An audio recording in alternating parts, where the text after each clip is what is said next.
Добрый день, дорогие подписчики. Вот приехала в Хургаду из Швейцарии. Только из-за Вики. Вот благодаря Вике приехала. Если б не Вика, не знаю, когда-нибудь посетила бы это прекрасное место. Очень рада познакомиться с тобой. Поразили твои видео своей такой простотой, какой-то откровенностью такой, честностью, открытостью и оригинальностью. Потому что мне вот нравятся такие люди, которые не придумывают там что-то, свет, вот это шари-вари, а все честную. Очень рада с тобой познакомиться, Вика. Вы где родились? Расскажите, где родились и как попали в Швейцарию? Родилась в Ленинграде, коротенько так. В Ленинграде, в Швейцарии я живу 31 год. Уехала по любви. Ну, все время замуж выхожу. Всю жизнь замуж. От одного мужа к другому. Вот. И живу в Швейцарии 31 год, что мне уже ужасно надоело, как бы, ну, конкретно поднадоело. Все хотят в Швейцарию. Почему? Ну, вот это что и странно, что все хотят. Приехать вот на холидей в Швейцарию или жить в Швейцарии – это две разные вещи совершенно. Ну, не будем говорить, что там все очень дорого, да, что там… Ну, не хочу, как в Швейцарии, что-то плохо говорить. Она мне тоже много чего дала, много опыта.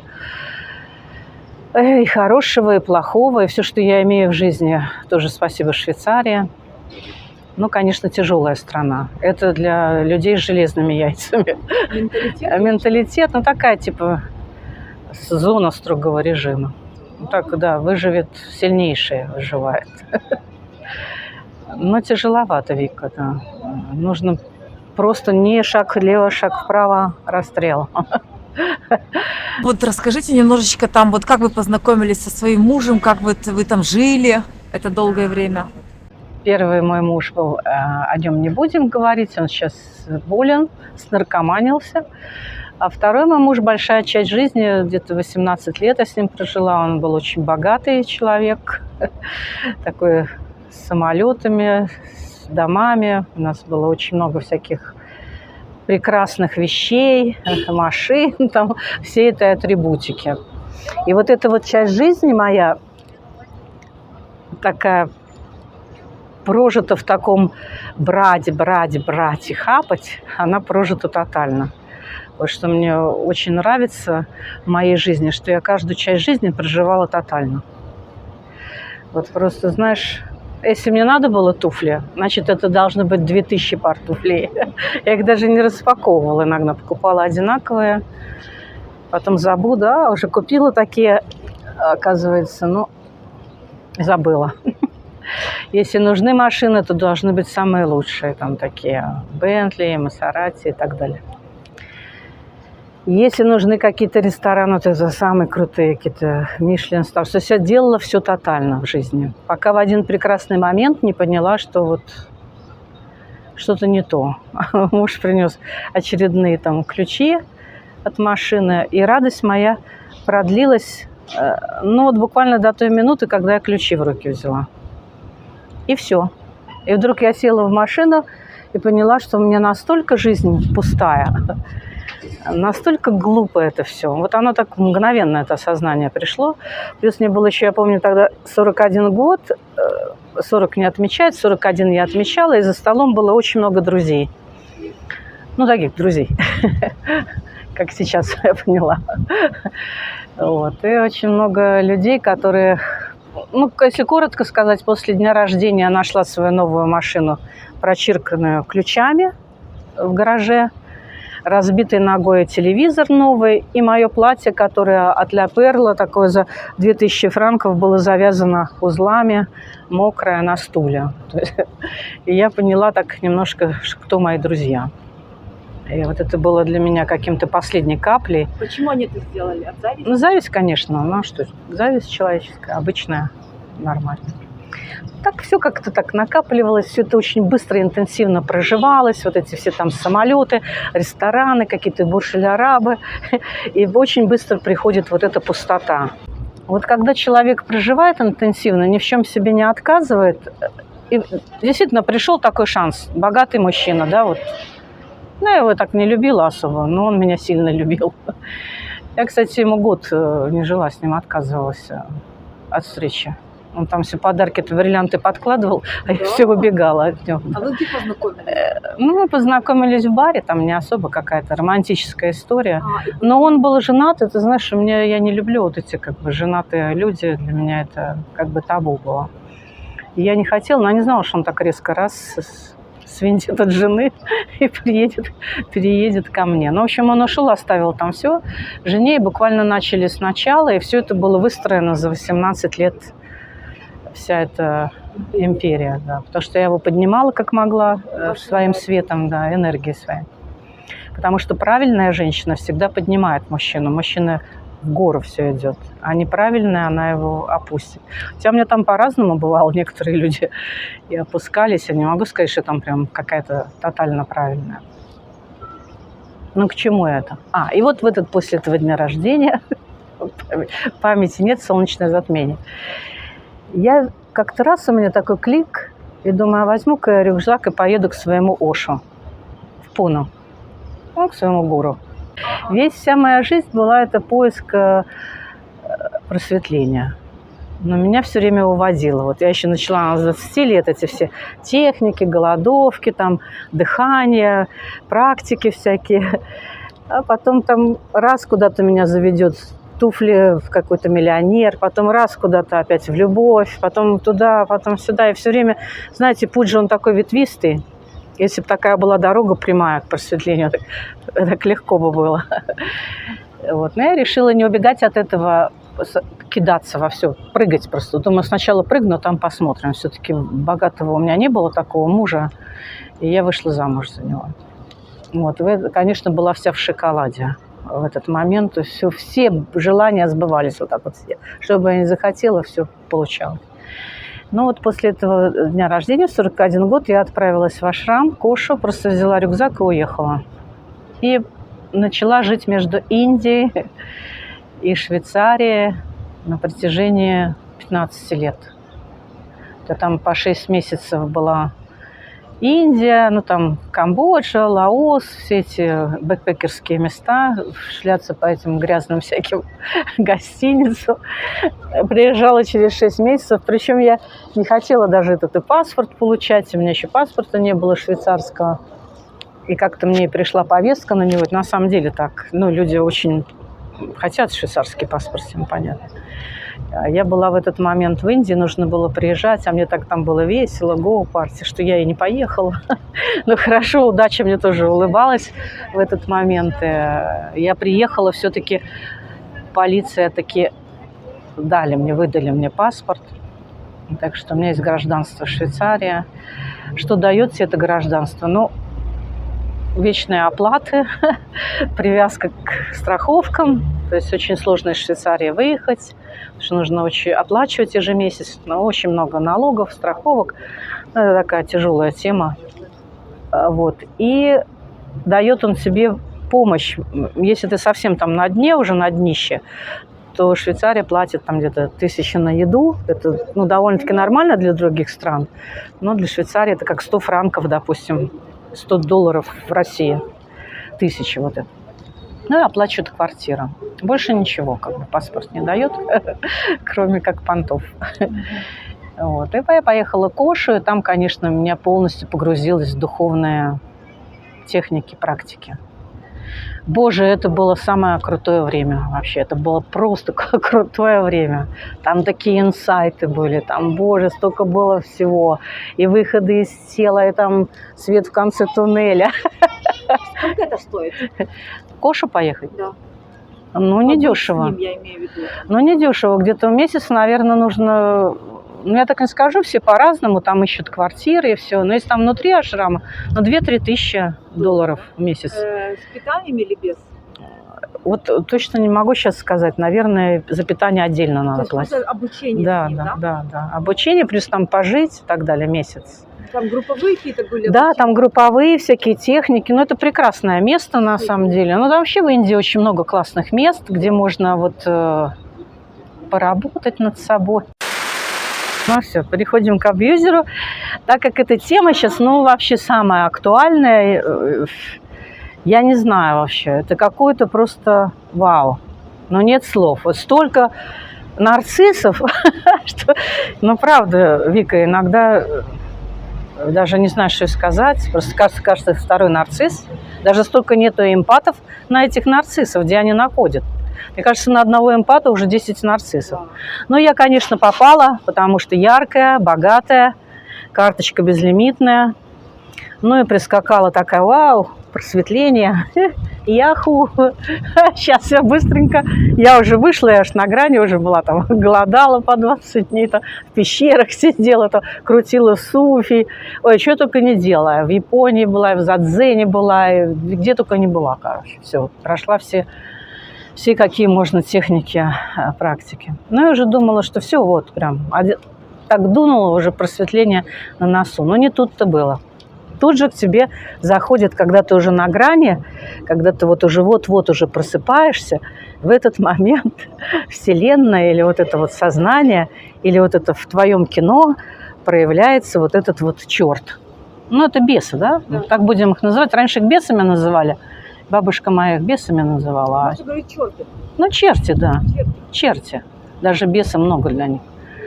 И вот они, значит, проявляются в самый такой момент, когда ты вот уже вся прям вау. Причем они же не кидаются на каких-то там женщин, знаешь, никаких там. Им нужен свет. А из меня света, вау.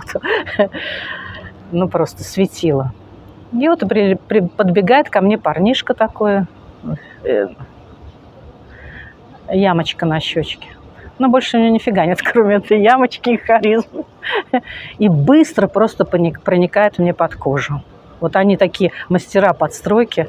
И я вдруг поняла, что вот она, судьба послала мне мою половину. Это мое близнецовое пламя. Я вообще уверена была. Причем о близнецовых пламенах я все знала. О нарциссах я не знала ничего. Вот вообще, это странно, эта информация прошла мимо меня. Ни одна не прошла. Никакие учения не прошли там. Ни дзен, ни каббала, ничего. Прошло мимо меня именно вот эта вот нарциссическая тема. И я в полной уверенности, что это мое близнецовое пламя. Падаю с ним в любовь. А парень такой сразу мне говорит, ну, как бы денег у меня немного, но я хочу путешествовать, и я хочу путешествовать. И по духовным местам, и он хочет по духовным местам.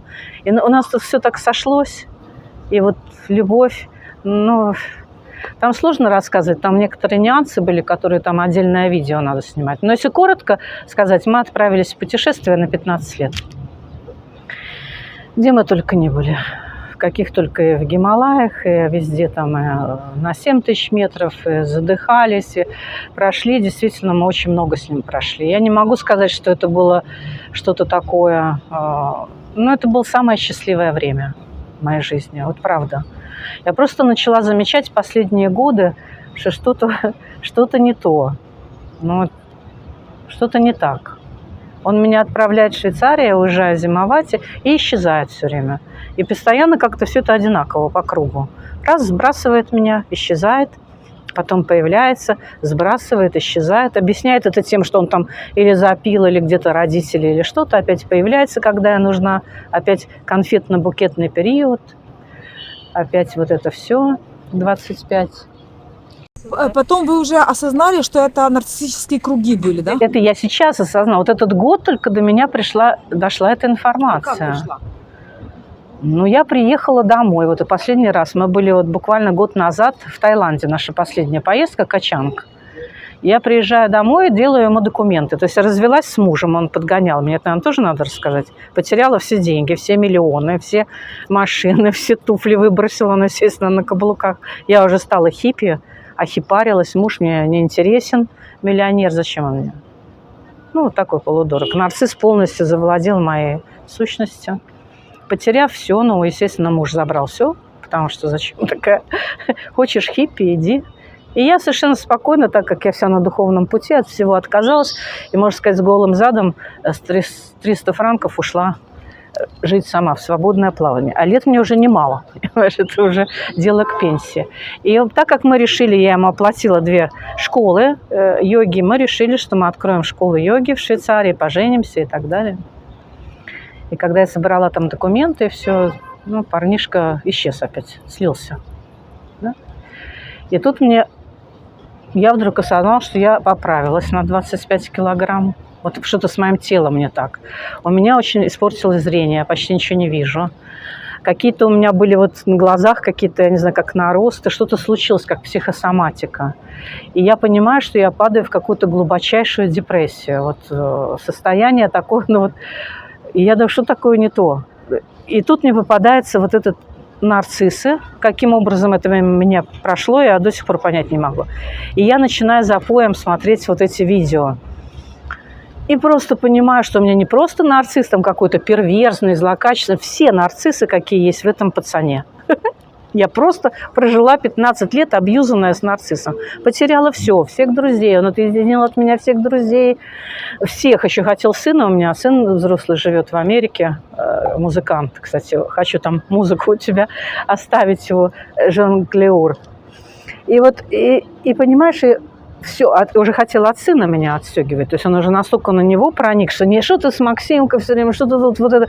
Уже я сказала так, стоп, здесь есть какая-то черта красная. Он понимал, что переходить нельзя. Там, где ребенок мой, там трогать нельзя. Остальные все были отрезаны. Я была отрезана от всех контактов, развелась с мужем, потеряла, ну, больше 10 миллионов. Вообще все потеряла. Все дома, все. В съемной квартире сейчас живу. Остались только фотографии от моих домов. Короче, потеряла тело, ну, то есть стала вся такая, ну, как когда тебя каждый день называют Винни-Пух, там, жирный слоник, ну, так я как бы, знаешь, а это мой жирный слоник, ха-ха-ха, вот так вот 200 раз в минуту. Постоянно как бы вот эти качели, вечные какие-то соревнования чувствовала, чтобы его ревновали, вот какой-то, вот постоянное какое-то вот, ну, нервотрепка, однако. Ближе, дальше, холодно, жарко, ну то есть вот эмоциональные качели, чтобы человека раскатать, а потом уже ну, использовать его ресурс, а потом выбросить. Причем еще очень любил, он говорит, это твои деньги, мои деньги, это наши деньги, ты ж моя жена. Типа, присвоение всего моего. То есть он даже, вот честно могу сказать, Вика, он даже улыбку мою украл. Я улыбаться не могла. Вот сейчас первый раз я пытаюсь на камеру улыбнуться. А ты знаешь, я улыбалась раньше, ну вот все, а теперь он так улыбается. Он все с меня слезал, все мои стиль одежды. То есть как вот я его научила есть ножом, вилкой, плавать научила. Он нифига не ел, руками ел на улице. Сидел бомжара, понимаешь? Нет, вот это везде ходил по 5-звездочным отелям за мной, понимаешь? Ну... Я понимаю, что я сама дура, тут что говорить. Нечего все на нарциссов сваливать. Но дело в том, что, ну, кто-то там, может, будет осуждать, но дело в том, что, ну, никто не может, будь ты там 7 пядей во лбу, но никто не может устоять, если ты не в курсе, сейчас-то мы в курсе, начитались про нарциссов, а если ты не знаешь об этом, очень легко попасть. Они есть вот такие скрытые особенно, они же там тебе... так здорово встраиваются, знаешь. Ты действительно думаешь, но даже многие девочки, я вижу, сейчас путают нарцисса с близнецовым пламенем. Ну вот, я не знаю, что такое близнецовое, но там такое прям соединение душ, но это никакое не близнецовое пламя, это разновидность нарциссов. Нету никакого пламени.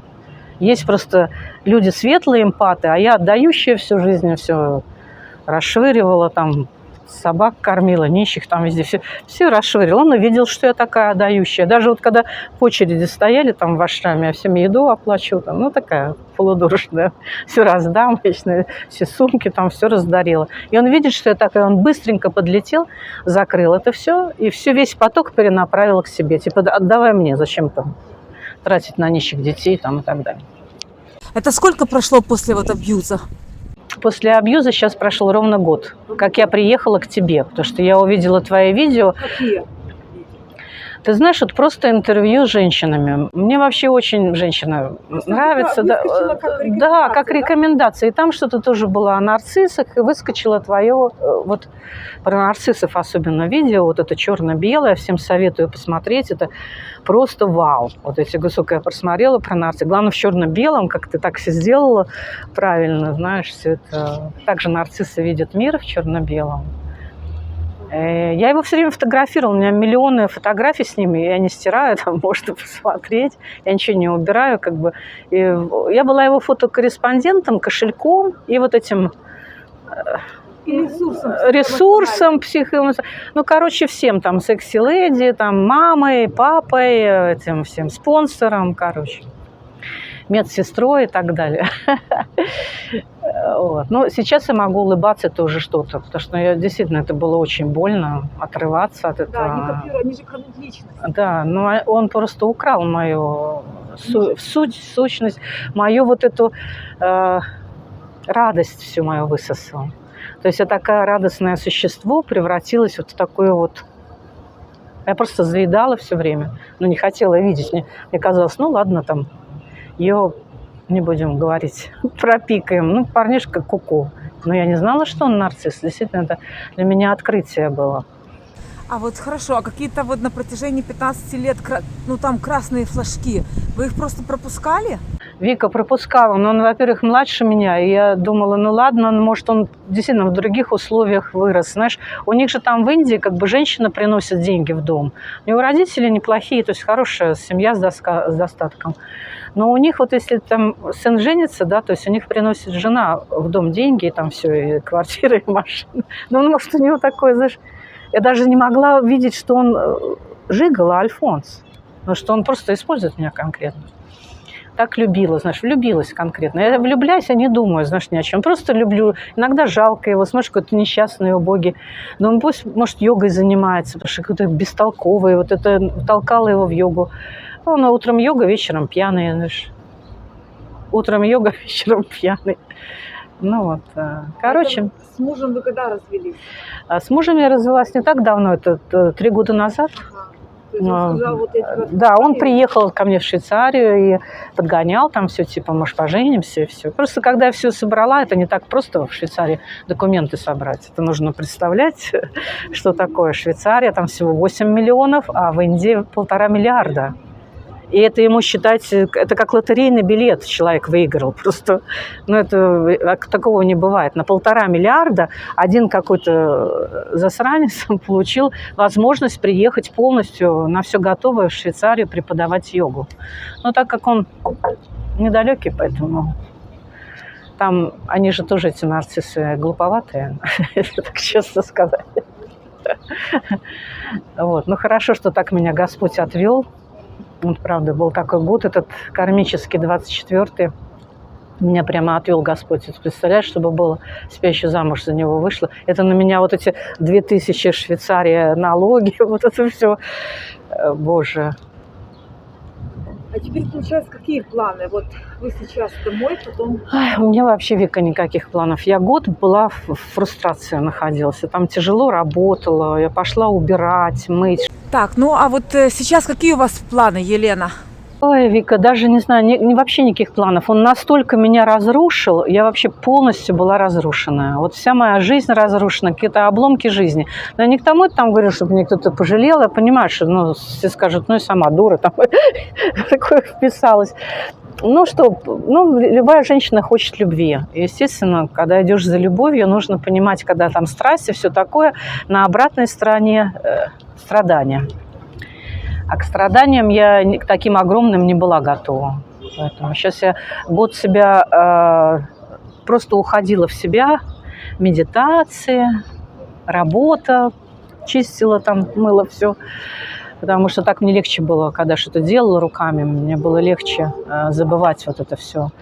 И потом вот эта обида ужасная, она сидела внутри. Сейчас вот это все у меня потихоньку прошло. Ну, это благодаря моей работе. Каждый день я ходила по 10-15 километров по лесу зимой и летом. Дышала. Дыхание очень помогает. Вот я, кстати, очень советую. Там есть много типов дыхания. Холотропное дыхание такое сильное. Плюс йога, там, медитация. Стала немножко следить за едой. Но не здесь сейчас, в Египте. Здесь не последишь, как так вкусно все. Вот. Ну и сейчас я просто не знаю. Я вот увидела этого видео и думаю, а что-то я в Египте не была. Ну, я была еще давно на пирамиде, лет 20 назад. И вот я приехала к тебе. Вообще никакого плана, ничего. Просто мне понравились женщины, такие смелые в твоих видео, знаешь, такие классные, все такие спокойно уезжают, столько лет им уже, как бы, ну, не молоденькие совсем. И так раз, одна там женщина говорит, взяла кота и уехала навсегда в Египет. Для меня это было вау. Думаю, боже, такая смелость нужна, раз, да, и поехать, вот так сорваться и в страну. То есть люди еще даже на языке не говорят. У меня, слава богу, есть языки какие-то еще. И немножко денег осталось с проданных вещей. А вот такой вопрос. То есть, получается, когда вы были в этом абьюзе, не было друзей, подружек, которые могли бы вас подтолкнуть? Были, да, были подружки, говорили, но я всех ненавидела за это. Он их ненавидел? Я. Потому что мне казалось, что они все в зависти, завидуют и хотят нас разлучить. Вот. Ну, дурная такая девушка. Но я его любила, Вика, но я любила на самом деле. У меня даже мысли такой не было, что человек болен. НРЛ это вообще не лечится, там что-то с лимбическим мозгом. То есть, да, они же совсем больные, эти люди. А я думала, что, ну, просто, ну, знаешь, там шизик, ну, всякое бывает. Может, менталитет другой. Если бы я знала, конечно... Да, причем с возрастом оно все усугубляется, и там уже такая настоящая психопатия. Пустая психика уже. Там конец жизни вообще печальный. Очень печально. И я это вижу. Они еще пьют, подбухивают, у них еще вредные привычки. У меня нет вредных привычек. Нет, я бы ушла, просто умерла. Я была в одном шаге от смерти. Я приехала с Таиланда сейчас год назад, я была мертвая.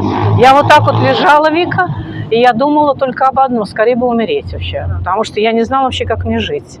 То есть эти люди, они доводят до такого состояния. Не надо недооценивать нарциссизм. Я вот просто всем говорю. Все думают, нарцисс перед зеркалом, который крутится. Нет, нарцисс – это демон, дьявол, черт. Это сыны дьявола вообще. Это которые высасывают из тебя жизнь, радость, ресурсы, деньги. Вообще все, просто крадут твое время. А что есть дороже времени в нашем мире? Вот как-то вы говорили, что в Швейцарии много богатых людей есть, вы были с ними знакомы, и как-то вы сказали, что они все такие какие-то мертвые внутри. Вот что это? Это, наверное, нам надо будет отдельную передачу сделать. Ну, наверное, люди-роботы. Я вот так себя ощущаю в Швейцарии. То есть там, конечно, нет сердца. Но не все. Есть некоторые редкие люди, такие редкие бриллианты, как говорится, которые с душой. Но в основном люди такие вот такие. Они настроенные на работу, платежки, работу. Вот их не интересует. Все, что у тебя происходит, это как бы selber schuld. Твоя вина, не наша. It's your problem. Как по-английски, да, это не наша проблема. То есть ты будешь умирать, там, подыхать, сгибаться, никому интереса нет. Виновата сама. Ну, понятно, что ты виновата сама. Я понимаю, что я сама виновата. Но иногда просто доброе слово какое-то, знаешь, сострадательное. Там. Стакан воды бесплатно, не за $5. Но нет, этого нет. К сожалению, вообще, если говорить в целом о богатых людях, то среди них очень много вот таких мертвых душ. То есть они изначально были такие или они стали такими? Наверное, там вообще специальные души живут. Вы знаешь, если здесь в Египте молодые души, да, вот они такие более молодые, свежие, то в Швейцарии они вообще странные. Это просто мертвые души. Вот, я не знаю, у нас там как в Кабале говорят, это какой-то как копчик. Вот в Швейцарии, если смотреть как тело, да, человеческое, ну, по образу и подобию, то в Швейцарии это копчик. Он не гниет. Она как консервная банка. Там вот все идут вот в одном направлении, заряженные непонятно на что, работать, пенсия, там, врачи. Вот. Очень странная система, правда, очень странная. Богатые люди там не выпендриваются особо. Что я могу сказать, что в Швейцарии есть вот такой плюс, да, там вот президенты на велосипедах гоняют, то есть ездят на трамваях, то есть нету вот этих, как у нас там у Путина миллион охраны, да, то там такого, конечно, нет. Более люди такие, ну, как бы простые, да, вот. Что еще я могу сказать? Нет только негатива, конечно, есть позитив, я не должна быть такой, говорить там все ужасно, но тяжело выжить, конечно, Швейцария для швейцарцев. То есть сколько бы я 31 год живу в Швейцарии, и вроде бы я гражданка Швейцарии, но я там не адаптировалась. И только из-за того, что там нет, вот нельзя так поговорить, да? Вот я могу так спокойно с тобой разговаривать. Попробуй вот так откройся швейцарцам. Они вот так извратят все против тебя, куда-нибудь напишут что-нибудь. Вот у меня в Фейсбуке, да, 4 там тысячи, не знаю сколько, 3-4 тысячи друзей. Ни одного швейцарца. Один раз я имела такую неосторожность принять какого-то швейцарку в друзья. Так это, ну, просто... Извините, 500 вопросов. Откуда деньги на путешествие? А что это вы столько путешествовать? И понеслось. А там уже доносы и так далее. Они все пишут друг на друга. Вот. Но есть и свои плюсы. Красивая природа. Слава богу, там никто ее не испортил, не испоганил, потому что жесткий контроль. Рыба выпрыгивает из берегов, птицы, свежий воздух, чистая вода. А что бы вы хотели пожелать женщинам на прощание? Немножко взять под контроль. С кем вот входить в отношения. Не прыгать вот так вот быстро, не нырять вот раз там и туда. Нет, не делать таких ошибок, как вот я сделала. Потому что это очень тяжело потом восстанавливаться. Женщинам желаю быть осознанными. Но вообще женщины, они умные, мудрые. Добрые, все, любовь, добро, все от женщины идет. Даже вот если в поезд, да, заходишь вечером, допустим, едешь в поезде, да, в вагоне, и ты одна, вот представь себе, заходит женщина, и ты в таком расслаблении, женщина зашла, сидишь дальше, книгу читаешь. Или ты одна, и ночью заходит мужчина. У тебя сразу же вот напряжение. Они как хищники, вот эти мужчины. Я не знаю. Я вот сколько живу на этом свете, еще ни разу не видела счастливые семейные пары, правда, нигде. Ни в Швейцарии, ни в России, нигде. Вот везде какие-то странные вот эти...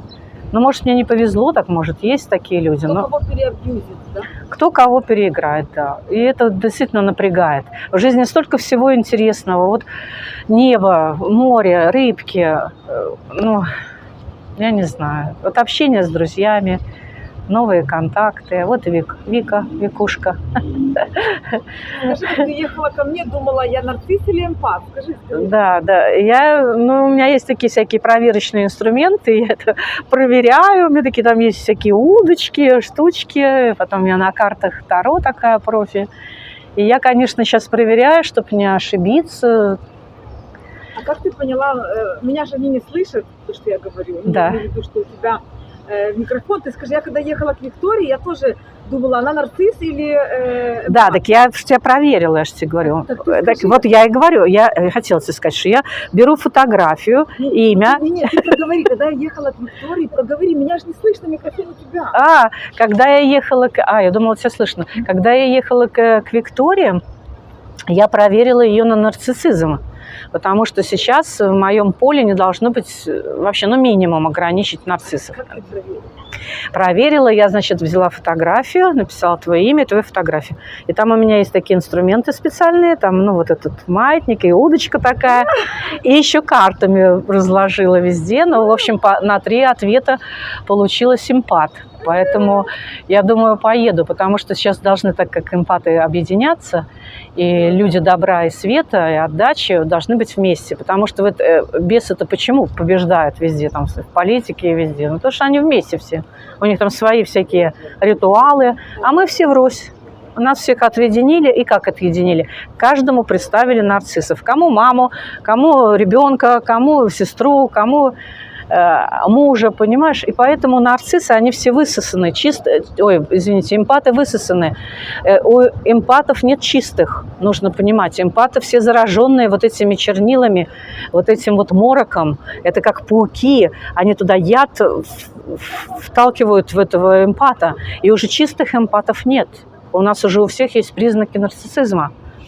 Поэтому наша задача сейчас объединиться, людям добра и света, и вычистить этот морок, объединиться для того, чтобы...